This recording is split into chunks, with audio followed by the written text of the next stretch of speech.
Gaslighting is one of the most subtle and dangerous forms of psychological manipulation.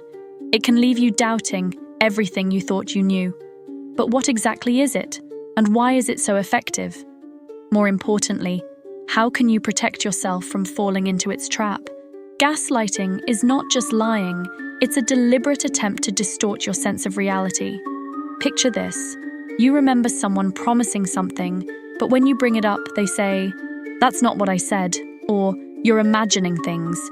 At first, you might brush it off, but over time, these little denials pile up and you start to question your own memory. Here's the thing. Gaslighting isn't always dramatic. It can look like small, seemingly harmless moments, subtle comments that undermine your confidence. This slow build-up is why it's so effective. You don't realize you're being manipulated until it feels like the ground beneath you has shifted. Why does this work so well? Gaslighting preys on one of our most human instincts: trust.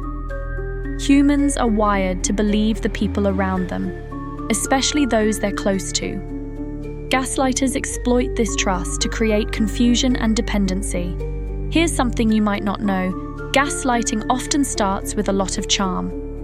It's not just about making you doubt yourself. It's about getting you to rely on them as the ultimate truth teller. They'll position themselves as the rational one while subtly painting you as overly emotional or irrational. And here's a mind-bending thought. Gaslighting can sometimes happen without the gaslighter even realizing it. Some people use these tactics instinctively as a way to maintain control when they feel threatened. This doesn't make it any less harmful, but it does make understanding the intent behind the behavior even more important. But let's make this practical. How can you spot gaslighting before it gets a grip on you? First, look for these 3 common signs. Number 1. Patterns of denial. If someone consistently denies things you know happened, that's a red flag. Number 2. Twisting facts. Gaslighters are experts at making their version of events sound more convincing than yours. Number 3.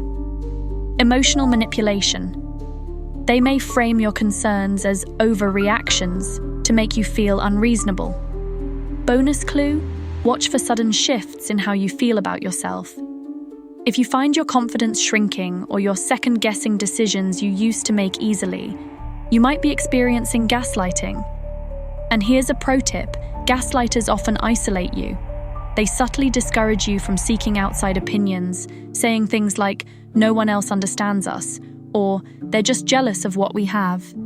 Isolation makes their version of reality feel like the only truth. Before we dive into how to handle it, take a second to hit that subscribe button and turn on notifications. It's a small action for you, but it helps us continue creating thoughtful, empowering content like this. Let's talk solutions. First, name it.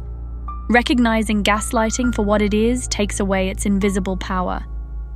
Second, keep records.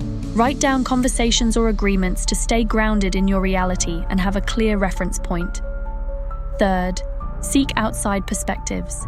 A trusted friend, family member, or therapist can help validate your experiences and highlight patterns you might miss. Next, set boundaries. Let the gaslighter know what behavior you won't tolerate.